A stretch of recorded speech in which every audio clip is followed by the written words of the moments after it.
Brother, ఆరాధనలో హల్లెలూయా అంటారు కదా, హల్లెలూయా అంటే అర్థం చెప్తారా? హల్లెలూయా అనేది బూతు మాట ఏం కాదు. కొంతమంది హల్లెలూయా అనకూడదు అని అంటూ ఉంటారు. ఎందుకు అనకూడదు? హల్లెలూయా అనేది హెబ్రీ పదం.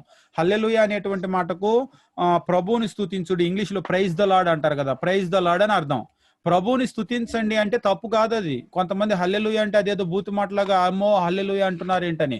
హల్లెలూయా అనాలి, అనొచ్చు కూడా. అయితే ఎప్పుడు అర్థవంతంగా, నేను దొంగని హల్లెలూయా అంటాడు. నువ్వు దొంగ అయితే ఎందుకు హల్లెలూయా? హల్లెలూయా అంటే ప్రభువుని స్తుతించండి. ఎందుకు? నువ్వు దొంగ అయితే ప్రభువుని స్తుతించాలా? నేను మారాను హల్లెలూయాను అర్థం ఉంది. నేను దొంగని హల్లెలూయా, నేను వ్యభిచారిని హల్లెలూయా అంటే, నేను దొంగని ప్రభువుని స్తుతించండి, నేను వ్యభిచారిని ప్రభువుని స్తుతించండి, అది కాదు. నేను మారాను హల్లెలూయా, నేను మారాను ప్రభువుని స్తుతించండి. దేవుడు నన్ను మార్చాడు హల్లెలూయా. కాబట్టి హల్లెలూయా అనేది అర్థవంతంగా ఉపయోగిస్తే తప్పులేదు. సమస్యల్లో ఏంటంటే అది అపార్థం చేస్తూ ఉన్నారు, దానిలో ఉన్నటువంటి అర్థం తెలియకుండా.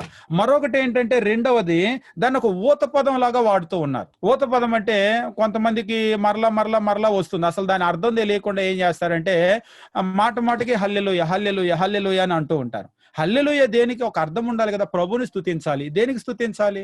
కాబట్టి అర్థవంతంగా దాన్ని ఉపయోగిస్తే తప్పేమీ లేదు. అసలు మనం అందరం చేయాల్సింది ఏంటంటే మన జీవితంలో ప్రభుని స్తుతించాలి. అది మన జీవితంలో భాగం అది. అందుకే మనం బ్రతుకుతున్నాం. ఎవరైనా కనబడ్డారనుకోండి, హల్లెలూయా బ్రదర్ అంటారు. వాస్తవంగా ప్రైజ్ ద లార్డ్ బ్రదర్ అంటారు ఎక్కువగా. హెబ్రీలో అనరు, ఇంగ్లీష్ లో ప్రైజ్ ద లార్డ్ బ్రదర్ అంటారు. ప్రైజ్ ద లార్డ్ అనేటువంటిది దేవుడు మనకి ఇచ్చినటువంటి శుభవచనం కాదు, అంటే గ్రీటింగ్స్ చెప్పడానికి ఇచ్చిన వచనం కాదు.